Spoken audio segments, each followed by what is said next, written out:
Okay, we'll get started.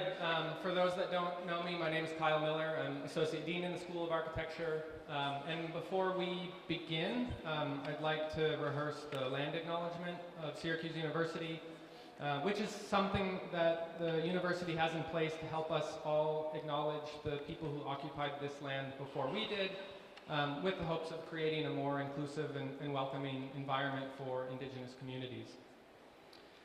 The land acknowledgement for our university reads as follows. I acknowledge with respect the Onondaga Nation, firekeepers of the Haudenosaunee, the Indigenous people on whose ancestral lands Syracuse University now stands. Many people might not know that Haudenosaunee means people of the Longhouse. I mention that because Thursday we will have a lecture by one of our alum, Philip White-Cree, who's an Indigenous scholar, in the auditorium at 1 o'clock. Philip is lecturing as part of the mini-series organized by our visiting critics, Alessandro Arienzo and Isabel Abascal. And we know that most of you are in studio at that time, but you're all welcome to join. So tonight we're here to celebrate the opening of an installation by Christina Zhang, which concludes her faculty fellowship at Syracuse Architecture. In addition to tonight's opening, there will be a symposium next Thursday where Christina has invited a number of other individuals to come together to talk about storytelling, and they come from very different disciplines. There's puppeteers, there's memory foragers, and animator. So it'll be great. It'll extend tonight's opening and broaden the conversation around the very things that Christina is working through in her installation here and spent time working on throughout last academic year. These events are part of a larger series that's depicted on the posters in the stairwells. We hope that all of you come to many of those events. We think of these events as critical to the school culture, and we hope that you enjoy participating in them. So with that, I'll turn it over to Dean Speaks, who will introduce tonight's speaker, and then we'll kick off the event. Thank you.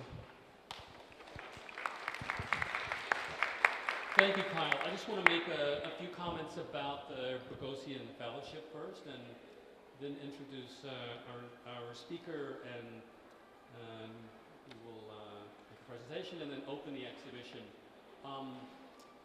Christina is the 8th fellow. We have 9 this year, and next year we'll have 10, which means we'll have to do a huge 10-year sort of celebration and exhibition, which will probably be after next year. So I want to make just a few comments about the fellowship. So in spring 2015, the School of Architecture announced the creation of the Harry de Boghosian Endowed Fellowship Program. This one-of-a-kind fellowship is designed to give emerging independent creatives the opportunity to spend a year developing a body of design research based on an area of interest while teaching at the School of Architecture. The gift that established the fellowship is the largest in school history by a living donor, and was made by Paula de Boghosian, a 1964 graduate, to honor her brother, Harry de Boghosian, a 1954 graduate of our school. Our first fellow was Maya Alum in 2016-2017, followed by Linda Zhang, James Lung, Benjamin Van Moysen, Liang Wang, Lean Katreed, Lily Wong, Christina, and Aaron Cuevas, who's not here today, but will be here next week, I think, as part of the symposium. Christina Zhang received a Bachelor of Arts and a Master's of Architecture degree at Yale University. As an undergraduate, she was awarded the Louis Sudler Prize in the Arts, and as a graduate student, the George Nelson Travel Scholarship, which supported her year-long trip and research inquiry into post-atrocity reconstruction in Bosnia and Rwanda, resulting in her 2022 exhibition, Thank You for Loving Me Till the End, Life, Memory, and Reconstruction to Post-Atrocity Bosnia and Rwanda. This was at Yale's North Gallery. In this exhibition, she explored trauma, memory, and reconstruction through remediation, restoration, map-making, and a virtual reality landscape installation created based on interviews with survivors of genocide and wars. Her research this past year during her fellowship at Syracuse is connected to this previous research conducted at Yale and informs this exhibition about which we will hear more shortly. The exhibition, which I'm sure you all maybe have, I suspect you've not seen yet, it's really a masterpiece of narrative architecture and storytelling, and I'm really excited and can't wait to hear her introduce and open it to you and to our Syracuse architecture community. So without further ado, let me introduce Christina Zhang. Thank you.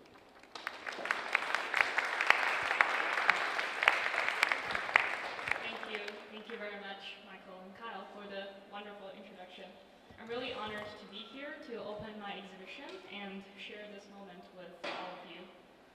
I'd love to start the opening event by making several acknowledgements that are deep from my heart.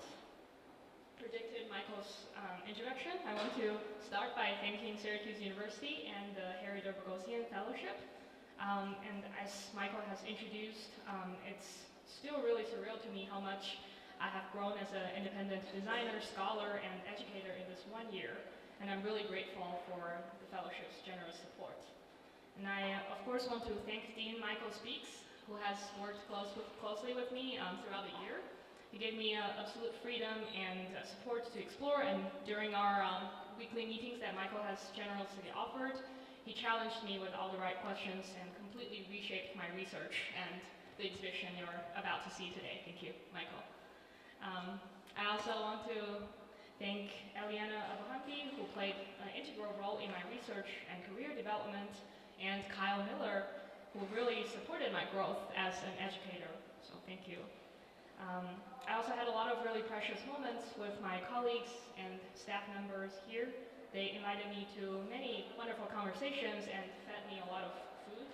I'll deliver my personal thanks to all of you afterwards. And thank you to my husband, Nathan Duddles, who supported me to make the most out of this year. And I'm especially grateful to all of my students who gave me inspirations, energy, and so much courage to pursue my research ideas throughout this year, and trusted me enough to enter many difficult discussions about atrocities, wars, conflicts, and structural violence. I see some of them here, and I want to let you know that I'm very proud of what we achieved together in this 1 year.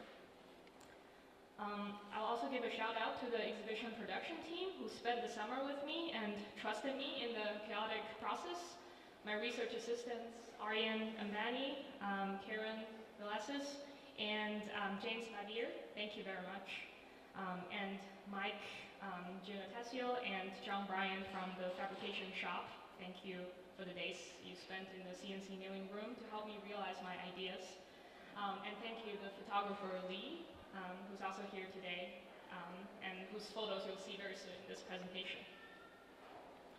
So I've been introducing this exhibition to people as a walk-in storybook, and before I invite all of you to actually walk into it, I want to spend half an hour, real quick, talking about a little bit about why storytelling is an important part of my fundamental belief of what architecture today is about.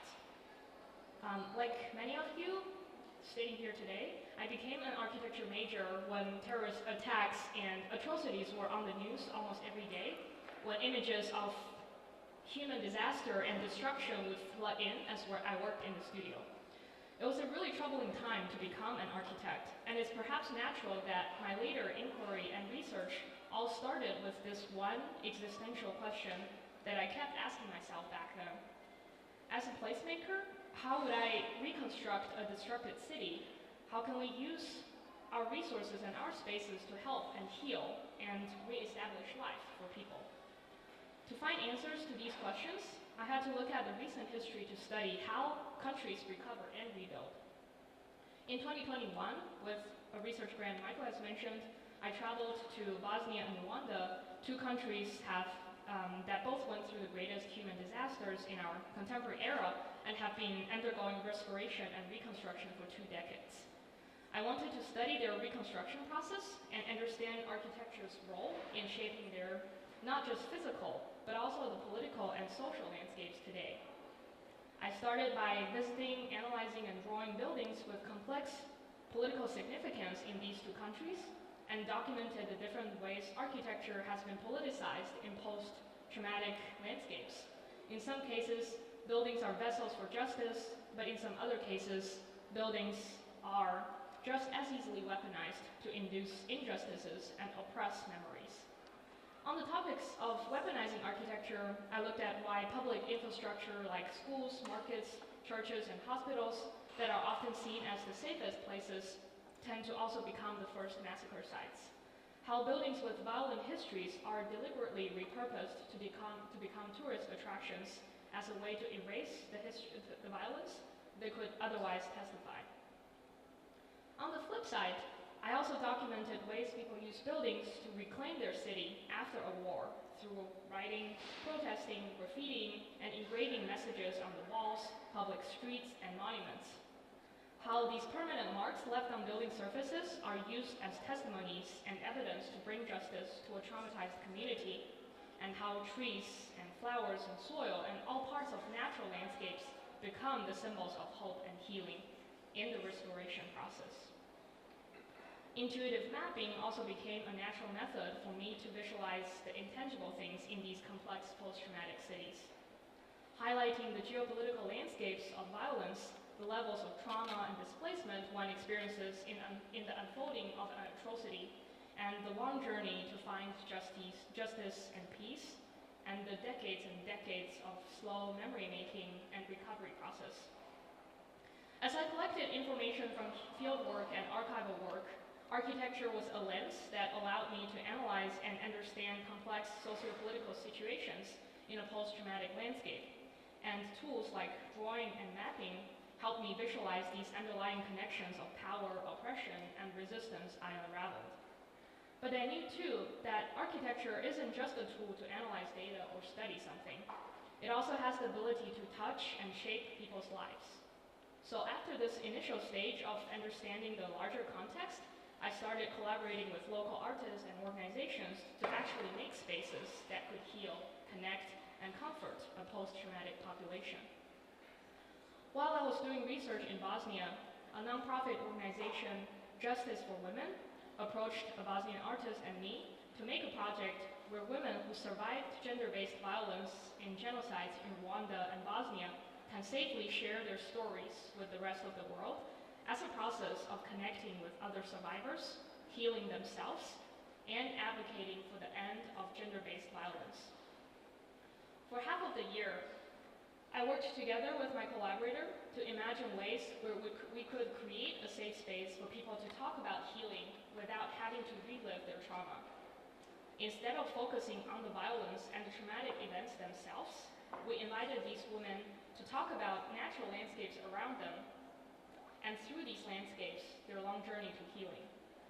From their recollections, I built this archipelago of memories in Unreal Engine and made a VR installation for the audience to fly through these memoryscapes as a gust of wind and listen to different memories as they approach different islands. We chose to situate the audience as a gust of wind because we were really touched by something a survivor said. She said, she struggled to find words to describe her trauma and felt so alone until she imagined for herself that the winds of the valleys of Rwanda could carry her thoughts and connect her with many other living through the same unspeakable pain. So as we travel through these islands of memories as the wind, listening to the stories told by survivors and experiencing the landscape of their memories, we are the wind, the witness, and the messenger that connects the survivors with the world. Since then, storytelling through visual and visceral work became an integral part of my architectural practice. I believe that architecture, or space making, at its core, it's a fundamentally humanistic practice. My research, teaching, and practice all celebrate this point. During my fellowship at Syracuse this past year, I started to explore this idea further by translating my research into spatial interventions that could physically bring communities together in traumatized cities. While talking with people in Sarajevo, Bosnia during my research, I heard repeated complaints about the lack of programmed public space where people could simply sit, talk, and gather.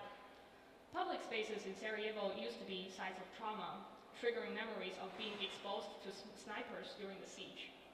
As a result, many public spaces like parks and plazas were left to decay as the city recovered from the collective pain. But now, almost 30 years after the war, with the new generations growing up, abandoned public spaces have become now sites of rediscovery. Today, a lot of cities around the world are experiencing this type of dilemma. How do we keep the memory while making room for growth and healing and moving on? So this became our inquiry of my Visiting Critics studio class this past spring.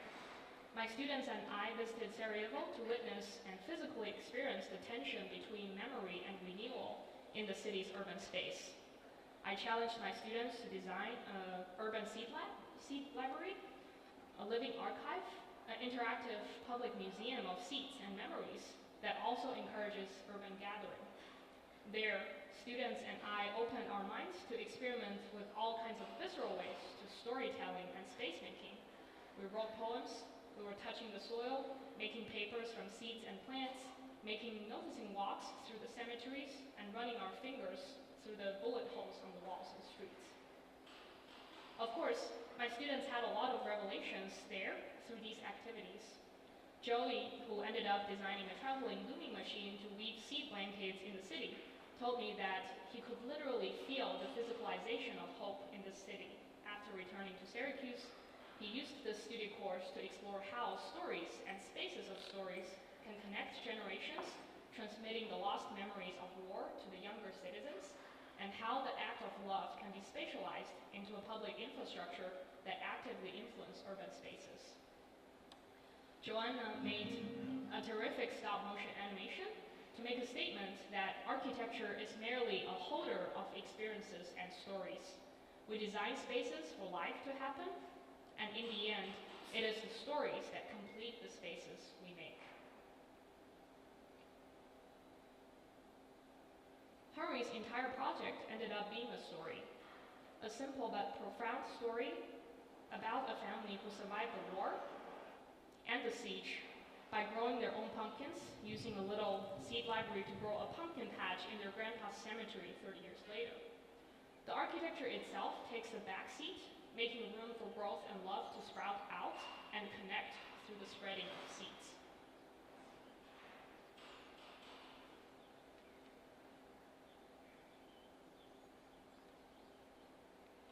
My entire exploration of urban space in the context of war and trauma started as a purely analytical research project, but it kept turning into something that holds a lot more emotions. Because when we think about the world we live in today, it's impossible to not be emotional. The studio I taught here confirmed one important thing for me. To build and create for a post-traumatic population, we have to understand the politics of violence, destruction, and weaponization of spaces. But more importantly, we have to create spaces for the fragility of life, the beauty of love, the resilience of survivors, for living and healing, all these things that make us fundamentally human. And as an architect, I believe architecture is a discipline that connects people. But as an educator, it's also natural for me to address the human responses, the fear and discomfort my students would naturally go through when we confront the topics of injustice and violence in this world. During this year at Syracuse, I also taught 2 research seminars, Cities of Memories and Cities of Stories, to further explore with students how we can engage with the uncomfortable topics of global and structural violence while creating meaningful designs and storytelling proposals. Cities of Memories is a research design seminar where we study the complex process of memory making, healing, and re-inhabiting cities that have endured atrocity. In this course, besides the academic topic itself, my students and I are interested in one particular thing. As architects, how do we have the courage to enter a discussion about a space we're not familiar with, but are crucial to learn about? It's daunting to realize how impactful our decisions, whether to build, demolish, or restore, can be. This is why in this course, to work through this fear, my students and I intentionally chose to study cities outside of our direct experience and knowledge, and overcome our fear together by working with what we're good at, making quick, intuitive visual responses that allow us to engage creatively and meaningfully with these challenging topics. We collectively created a wonderful safe environment for everyone to make mistakes, use the wrong words, say less sensitive things, because I believe classroom is where we can learn something for the first time, and our mistakes and experimental thoughts can be corrected so we can learn and grow from before we start interacting with actual people we serve. Throughout the semester, we learned about 5 cities that have recently been through or are currently going through atrocities. We learned about Phnom Penh in Cambodia, Kigali in Rwanda, Beirut in Lebanon, Aleppo in Syria, and Kiev in Ukraine. Every week, students researched on their assigned case study city and created profound visual responses to the shared topic of the week, from the politics of destruction to the creation of urban void, to palimpsest and layers of memories registered on building surfaces, to the eventual commemoration space for the community. My students demonstrated incredible courage, dedication, and maturity in this research seminar and produced remarkable work about memories and storytelling in the end. Matthew made an installation about the genocide in Cambodia, told through the perspective of a network of sugar palm trees who are silent witnesses and memory keepers of what had happened in the soil of their land. Andrew, Ella, and Yunan made a prototype of an interactive mosaic for Aleppo, where the process of repairing the walls and streets also become a process of collective healing, co-creating, and resisting political propaganda of selective reconstructions. Victoria studied Ukrainian cities and focused on vicarious memories we collect, and discussed how these indirectly experienced vicarious memories can connect and resist herbicide and erasure, as wars not only destroy buildings and cities, but also the mundane and the everyday memories that need to be reassembled. So Victoria built a cabinet of stories, collecting vicarious memories through conversations with her Ukrainian friends. The process of creating a mundane, familiar landscape with unfired clay by hand and assembling their childhood memories together is also the process for them to find a common spot in their memories to keep the shared memory alive. When we had our final review presentation, we all teared up at Victoria's presentation of the vicarious memories she collected and made. Students are incredible, stories are incredible. My students' commitment to the discussions and the work they produced in this course gave me so much hope and courage to introduce different topics, difficult topics in classrooms, and have conversations that are both academic and deeply human. And now, scaling back down to Syracuse and our immediate surroundings, Cities of Stories is a map-making seminar I taught here, where my students and I try to explore a way to engage with the discussions about Syracuse that's not only based on scientific data and analysis, but also lived experiences, oral histories, and analog representation. All of them are valid and necessary methods of understanding complex urban issues and experiences. Just like how I used walking, drawing, and mapping in my own research to unravel the political forces at play in an atrocity, in this semester, my students and I also walked and touched and drew to discover and visualize the intangible things about how people live in a city or in a landscape. The assignments require students to create visceral maps to talk about the street life in Syracuse with their own hands and bodily experiences, describing a rugged urban landscape that's not just a clean, surface-level satellite image on Google Earth. We try to see, listen, notice, pay attention to spaces around us, and discover the underlying relationships they reveal. For example, how many types of living creatures can you notice in a small patch of soil? What can we learn from indigenous timekeeping invented by people whose land we stand on? How did the construction of a highway forever destabilize the security and bonding of communities? Asking these research questions, my students and I formed our own understanding and analysis of Syracuse by collecting data through both GIS, archival studies, and fieldwork with their own eyes and bodies. This course set the premise for everything I decided to explore during my fellowship here. Data and research shouldn't be the end of an inquiry. Our responsibility as architects today is to perhaps think of ways to critically engage with the data we collect and creatively represent to amplify the voices of the overlooked. We should always question why there might be a gap In a set of historical data about a neighborhood, reflect on who is left out and who is included in each document, and find the best ways to tell these data stories to all the audiences who deserve to have this information. It was also during that semester, when I was having these conversations with my students, I had this incandescent dream of red flowers bursting out of the marble room floor, growing vigorously and fiercely, breaking all my models on display in the room. Around then, I was spending a lot of time learning about displacement, land appropriation, and inequalities in Syracuse history. We all know that Syracuse leaves behind a trail of dispossession, extraction, and displacement as it developed. We're all familiar with the histories of colonization, doctrines of discovery, urban renewal, redlining, and we all know that Syracuse's story is not unique. Many American cities have and continue to witness similar cycles of violence. But what struck me was not the lack of addressing these parts, but the lack of productive conversations.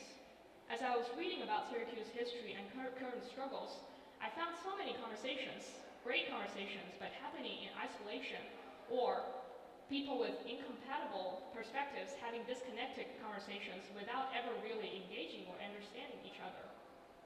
It made me feel strongly that in this really divided time we live in today, we need to find new ways of researching, representing, and imagining futures. Ways that are not just about documenting facts or assigning blame, but about connecting on a human level, offering hope, and envisioning possibilities of living together. So when I had this dream of flowers bursting out of the marble floors and flooding out of the doors and swallowing our atrium that we sit in, I walked into Michael's office right away with this preliminary model the next day and told him that I know what my exhibition would be. The dream I had was my subconscious calling. I needed to fill the marble room with flowers and discuss structural violence in a way that's unabashedly hopeful and unifying. In an essay titled Against Interpretation, writer Susan Sontag criticizes today's overemphasis on intellectual interpretation in art. She argues that the analytical approach to talk about artwork often reduces the richness of art itself, losing the emotional and visceral connection it could share with people experiencing it. She advocates for an alternative approach that emphasizes experiencing art and celebrating the emotions rather than dissecting it with overly intellectual analysis. Along the same line, Professor of Indigenous Education, Linda Smith, initiated the discourse around storytelling in her book, Decolonizing Methodologies, criticizing Western research practices and their limited or even distorted lenses when it comes to studying marginalized stories and cultures, and advocating storytelling as a key method for Indigenous people to reclaim knowledge, culture, and history in a way that centers them and their perspectives, rather than being focused into or even misrepresented by established Western research method. And of course, storytelling extends beyond the study of Indigenous education. Stories can form deep connections and share memories, especially when we talk about complex social and political topics, and challenge the hierarchy of academic knowledge by valuing lived experiences, oral histories, and community voices. So, the 3 courses I taught and the materials I read during this year made me decide to celebrate storytelling as a tool to make room for topics that have not been historically documented and discussed as mainstream academic discussions. I want us to shed the prejudice we carry as scholars, researchers, teachers, or even just as adults, and open our hearts to stories of oppression and resistance, to reflect on our environments with fresh minds and perspectives, to feel, to experience, to accept, to celebrate, to touch, to connect, to see, to hear. That, I believe, is how we can truly make spaces of inclusion and empathy again. So this exhibition became my attempt at telling such a story. The story is about the city of Syracuse, but it's also about the shared past and future of many American cities. This is how my exhibition Behind the Door, I Found Within Me an Invincible Summer, was born. The name of the exhibition came from Albert Camus' The Summer, a collection of short essays written between 1939 and shortly after the Second World War. In one of the essays, Return to Tipasa, as Camus walked through the ancient ruins of the ocean of Tipasa in heavy winter rain, surrounded by barbed wire, thinking about tyrannies, wars, police forces, and going back again in the morning as the ruins were showered in the daylight so bright as if the world began over again or again every day in such new light. He wrote, "In the midst of winter, I at last discovered that there was within me an invincible summer." It's very self-explanatory why I was so touched and inspired by this poignant sentence. This collection of essays that Camus wrote is filled with a celebration of life and nature, especially in a time of war and exile and suffering and meaninglessness, surprisingly and unfortunately relatable to the world we live in today. The same disillusionment with the moral and political devastation in his time, I'm sure many of us are experiencing it again today in 2024.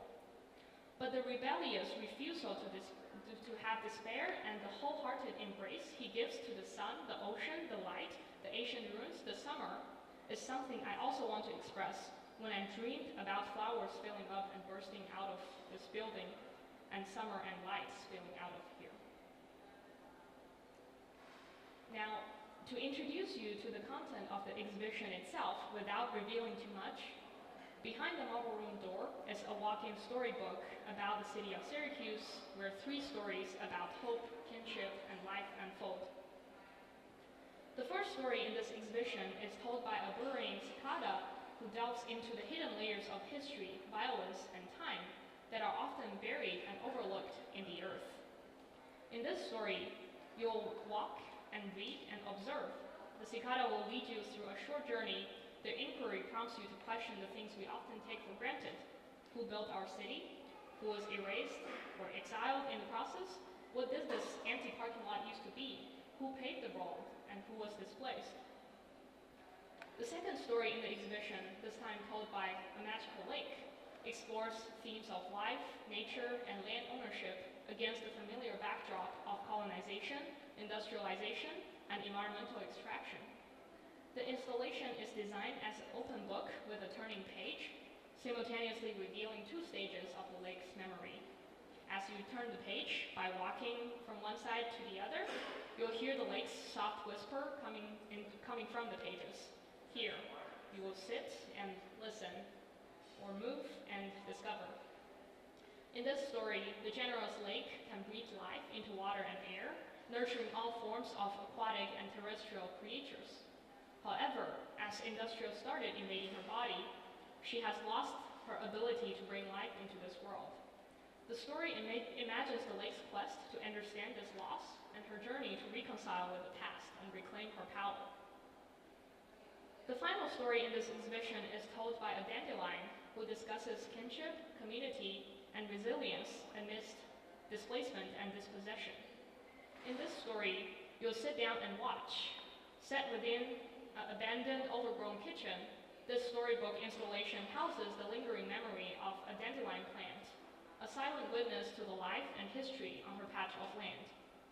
Dandelions were introduced to North America by European settlers during the early colonial period, and they were brought over for their practical uses as food and medicine, as well as a nostalgic reminder of home for the settlers. As we all know, dandelions are remarkably resilient plants. As they were transplanted to North America, they adapted quickly and continue to improve the local ecology by providing to the pollinators, aerating the soil with their roots, and enriching the earth. Yet, ironically, the dandelion's vigorous growth led many to see them as weeds, leading to their violent and widespread removal. What would the dandelions think as they watch the same story unfold on a much larger scale in the homes of the former 15th Ward? That's the story. Stilistically, I see this walk-in storybook as a world for our inner child. Children's storybooks often distill simple yet profound answers about love, conflict, ownership, and life, the things we sometimes still find so difficult to discuss as adults. There's a certain liberation that comes with being a child and the ability to speak freely about and directly about love and hope, unburdened by the fear of controversy. So I invite you to enter the marble room as a child, liberate your hands and feet to touch, move, and discover. Find the clues I left for you in the embedded mechanisms, puzzles, and interactive elements. As for the narratives, you'll notice that all these 3 stories are told from the perspective of non-human lives in our cities. Cicadas, dandelions, and the lake, entities so familiar and thus often overlooked. When you go into the ground, a cicada will show you its journey exploring the substance of the earth. When you enter the abandoned kitchen, the dandelion will unfold its memories and stories inside. When you walk into the lake, you'll hear all of the voices that she carries in her body. By decentralizing human beings and imagining our familiar cities through these unfamiliar lenses and perspectives, I invite you to expand your sphere of perceptions and challenge our human limitations. Now, when you think of Syracuse history, I hope you can think of the long stretch of time scored in the geology, the centuries of evolution soaked in the lake, and the abundance of life living in the water, light, land, and air. Let the stories lead you into the perspectives of the forgotten, the marginalized, the misunderstood, the less heard, and the often dismissed. I hope the non-human narratives can remind us that we are a part of something much bigger. Life is big, the world is big, time is even bigger, human struggles and environmental struggles, they're all so much bigger.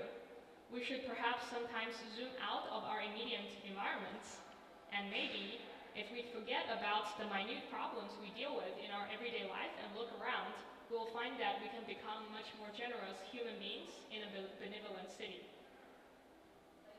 With this representation style, I hope that this room can be fun for children, comforting for people who are from the suppressed communities, but at the same time, I also hope it's somewhat uncomfortable for some of us.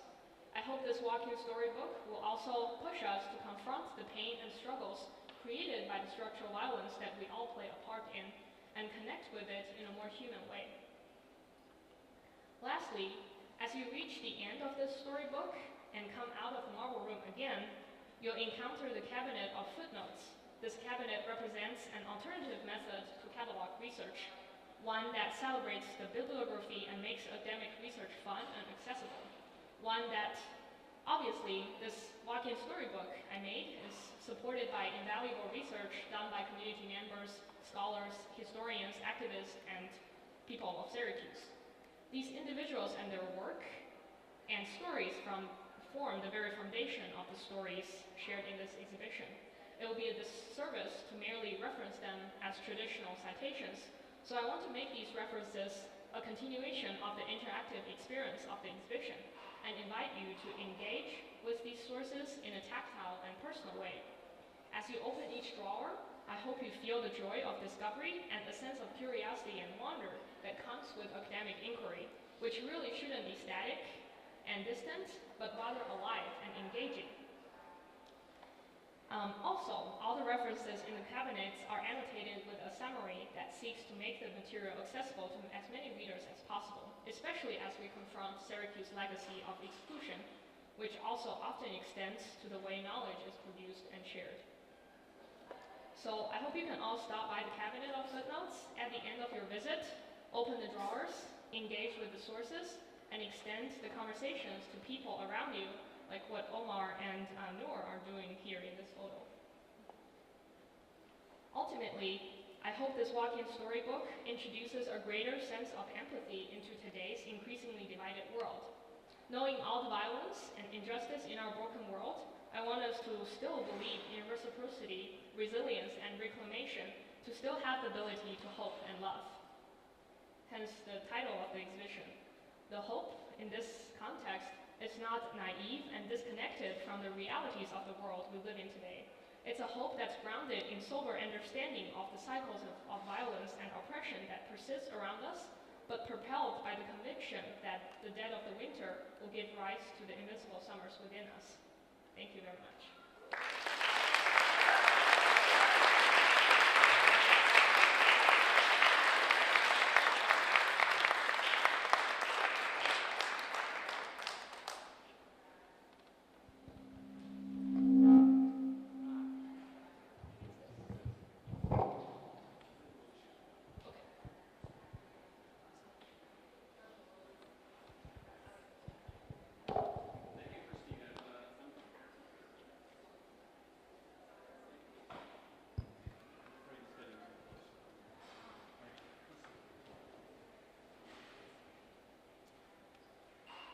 Thank you. Beautiful, wonderful presentation. We're going to take, I'm going to ask maybe one question or maybe more, but mostly we wanted to provide you all an opportunity to interact and ask questions of Christina before we open up the show itself. I want to say maybe just a couple of things. Thank you for the really wonderful presentation, and thank you in advance for the exhibition that we'll see. I wish Paula de Boghosian were here and could see this. She was able to see our first couple of exhibitions, and she enjoyed them so much, and I know she would really love to see this and would love to meet you and talk with you and ask you about it. I think you have this year accomplished everything that Paula and everyone who supported the fellowship hoped for the fellowship. It was the meetings you mentioned that we had over the course of the year were, for me, incredible learning experiences as well. So I had a really wonderful time meeting and discussing and to see this all, let's say, evolve and to be realized here today is really, for me, is very exciting. I just maybe have a couple of things to ask, or maybe just one, and we'll let other people make observations and ask questions. So I think our fellowship is unusual in that we invite emerging scholars, teachers, and researchers to make a proposal for a project, and then we make a selection, and on the basis of that, they can do anything for the year, including something that has nothing to do with the project. They can do it's totally open. The project proposal is essentially a kind of a proposition to enable us to make a decision. Many of the things that you've done are consistent with your research earlier. I wonder how the year has shaped if it has helped you to reframe that initial, let's say, research problem or project that you came with, and if so, how? Maybe I'll just ask that question. But I want to observe before that, I forgot to mention that Christina is now an assistant professor at Lehigh University. I tried to wipe that out of my mind, which I did well enough not to mention it in the introduction, because we were so thrilled with your presence here. But we know Lehigh students will also be very happy that you're there. So maybe, yeah, how did the year here change, if at all, or reframe the project that you came with? Yeah. Thank you for the question. And thank you. This really feels like a continuation of our Monday meetings. I think the best thing about the fellowship is, when I came in, I felt like I had a very strong idea of what I want to do and the specific representation methods I want to continue to explore. I felt strongly that I'm going to make VR the thing that I'm going to use to storytell, and have I felt the pressure to have a definitive research direction when I came in and started to establish myself as a scholar in the field. But you were the one who kept challenging me to be are you sure this is, I feel like your work is bigger than that. And I think that's a really good reminder. Today I talked about expanding our sphere of human perceptions. The whole process this year is me continuing to expand my sphere of awareness of what my research really is about. And there are so many things that my research has already had that's so much bigger than what I talk about was there, but I didn't realize them until I was interacting with people here, interacting with the students. And I think my students, with the way they interpret my research and the conversations of people challenging my research, really helped me accept that my research can be a lot more fluid, a lot more comprehensive, and a lot less definitive in one field. So in a way, it really opened up my world, I guess. And it also made me a lot more confident as a person who can say that, I embrace storytelling. I believe in something, when I first started, when I talk about, I want to talk about kindness, when I talk about hope and love in this terrible world, like, it's very hard to justify that as a scholarly topic, but now I feel like I can comfortably say that, I'm extending my human emotions into my research work. Just so that this doesn't turn into one of our sessions, I'm going to open it up to the audience, and I will pass the microphone around. I think Jess has a question. Thank you, Christina, both for the wonderful talk, for the exhibition, for the time that you spent in the department, all incredibly productive and generative moments. I think there's an aspect of your research that I'm really interested in, is the space between accountability and hope, and how often, especially in sites that you're examining, there are impulses to leapfrog over accountability into a language of hope as almost a silencing aspect. So we know at this point in Rwanda, but also in South Africa, Nigeria, and Lebanon, in Chile, processes of peace and reconciliation have failed because of an inability to remain in, to your point earlier, a space of discomfort. So as we are now sitting in a moment of wars and genocide in Haiti, in Congo, in Ethiopia, in Ukraine, in Syria, in Palestine, how your process of thinking through these topics are proposing a means to remain in that uncomfortable place of accountability in a way that can generate the invincible summer that you've discussed. Thank you. This is a really great question, and Michael had asked me this question in the very beginning of my research as well. I think for me is that it's very important that I fight for the people I interact with, the specific individuals. Like when I travel to places, I encounter people with very specific inquiries and mental, the wars that they're fighting, their personal wars of reconciling with what they have been through. And for me, it's important to recognize that sometimes, as we fight our separate wars, we all have a personal life where we might be joining all these other fights. In this public realm, I'm fighting with and for people who want a specific way of discussion.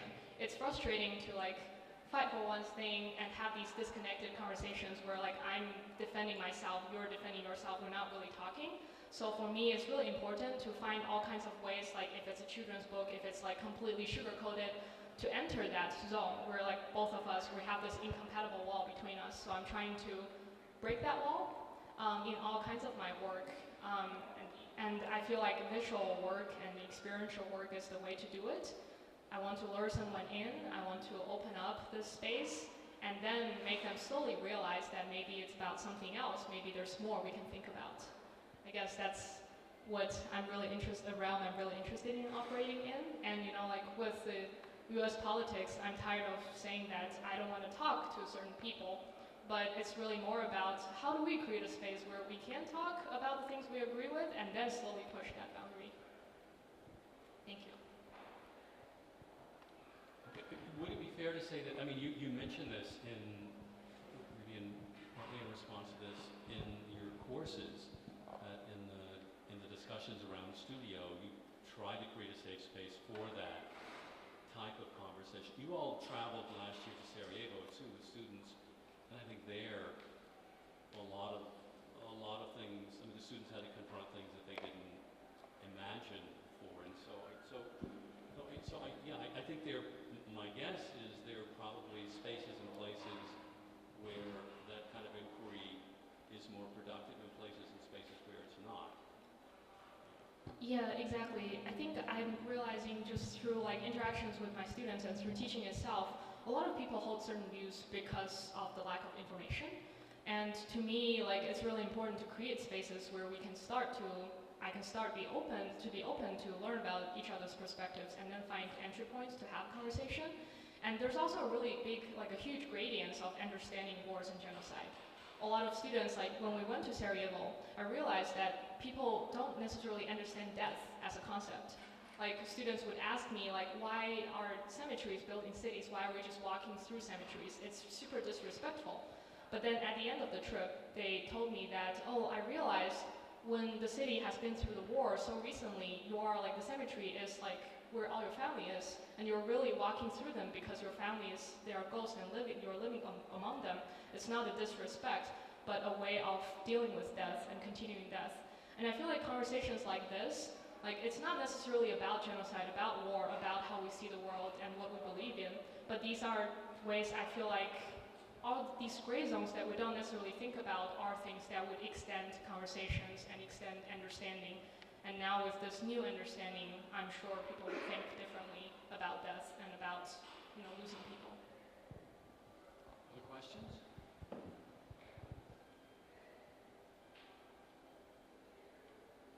Yes.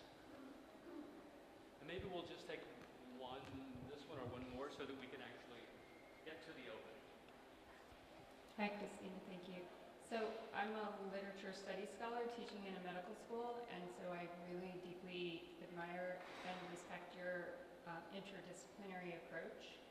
How do you model that for your students in a way that doesn't sort of posit the architect or the scholar of architecture as capable of doing all these other forms of disciplinary work? Like, how do you build a model that's really genuinely cross-professional as well as cross-disciplinary? Thank you very much. That's a great question. I think for me, I guess I don't really, in my fundamental belief, I don't really acknowledge disciplinary boundaries. Like, I don't think there's a boundary where architecture ends and art starts, where architecture ends and social studies starts. I just think that everything is integrated into each other, and when we're talking about like social study, we're naturally talking about spaces and urban environments and cities. So for me, it's really about reinforcing and talking and telling my students in a way that, these things are, of course, there's no such thing as disciplinary boundary. We don't have to like reinforce or like arbitrarily apply a boundary to what we study. So I guess it just naturally comes through, and that's the way I was trained, and that's the way I work. So I guess it naturally comes through.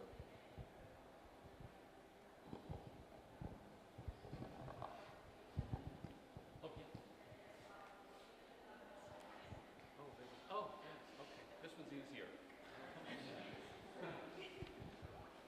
Hello, good evening. My question is not as maybe sophisticated as those who've come before, but I do appreciate your integrated approach, and just to give a little context, I'm from the city of Syracuse, and it's really interesting to hear now twice this week there have been scholars that are discussing the issues in Syracuse, particularly Blueprint 15, and I'm wondering how we can get more folks into the community to talk about this, because there's not as much of a critical approach to a lot of the issues here, and there's just, you're studying so many wonderful things, and I really hope the students are taking full advantage of that. But how do we get people more involved and the people better integrated into these ideas and thought processes? That's a great question. To me, there are so many different scales of answers to that question. I think institutionally, there is there are always individual attempts to enter communities and very conscious effort to establish community relationships. Some of the faculty here are already doing through different grants, different projects, and being with the community is a slow trust-building process. And for me, it's also important to acknowledge that I was only here for 1 year and I did not have those connections. And I wouldn't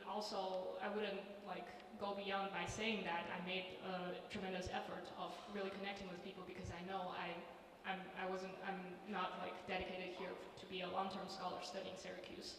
But I think there's a thing I believe in is to always have the sensitivity and consciousness to try to think about the spaces around us. I believe that, you know, if I had the chance to be in Syracuse for longer, the second year I would have, you know, be a part of the community. The third year we might be able to do things together. That's how I've always worked with all my projects, including the ones that I didn't show here today. I've always been to communities and stayed with them and lived with them to actually discover ways to work together.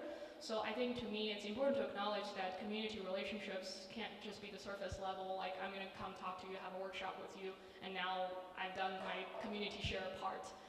It's more about long-term building, but then at the same time, when that's not fully possible, it's about developing consciousness and sensitivity so that the students, when they leave Syracuse, whichever city in the end they're embedded in, they have the community relationship with the people they work with, no matter where that is, I guess. But I really hope, and I believe that a lot of faculty here, like Professor Newsom, Professor Myers, they have community projects, and I'm sure students would benefit a lot from them. Okay, there's one more question, but they've moved.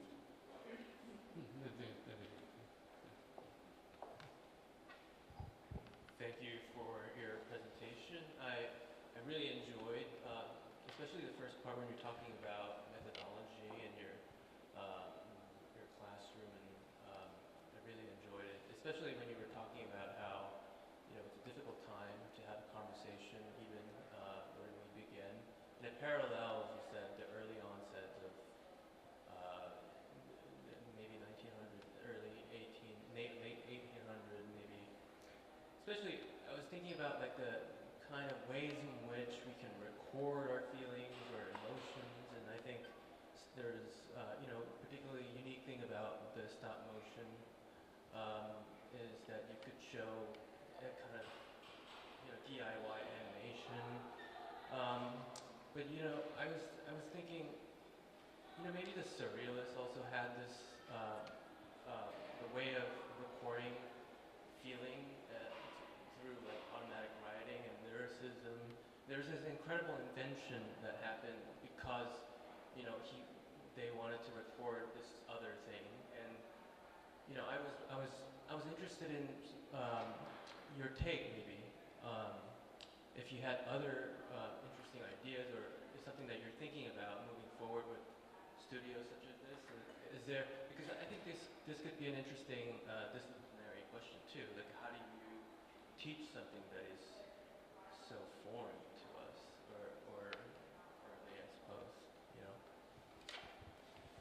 Thank you. I mean, that's an awesome question that I hope a lot of people are asking. I think it's really important to, like, once you understand the architecture conventions and, you know, the basic ideas about how to communicate architecture, you might naturally be ready to accept other things and integrate all these other formats that you encounter. And I think the best way to do that is like go out, visit different museums, different galleries, and discover all these existing ways of expressing emotions and different ways of describing spaces, and try to integrate them and challenge the conventions, challenge like construction drawings and the limit of information in everything you draw and make. And to me, I always encourage students to do that. It's always, and we have awesome like multimedia professors here too. So I think there are a lot of spaces and opportunities to do that if you want to do it. Thank you. Sure. Do you want to each open the door? So we've come to the time to open the show. We'll maybe you could say something official like my show. But thank you all for the questions. Maybe I'll make one other just quick observation about disciplinary practice. You may not realize what an impact you had on so many people. Last year we had a like a talent show, and Christina gave, under the, let's say, umbrella of, or under the auspices of a presentation about how to make dumplings, probably the best architecture lecture I've heard since I've been here. It was the most precise, the most brilliant, the most it was a real, and it was about dumplings. So we never know where the discipline might pop up, just like we never know when the red flowers are going to pop up in the winter and explode and help us to remember the summer. So thank you for being here. Thanks for the talk today, and we should open the doors now. Thank you all for coming. Thank you very much. Thank you, Michael.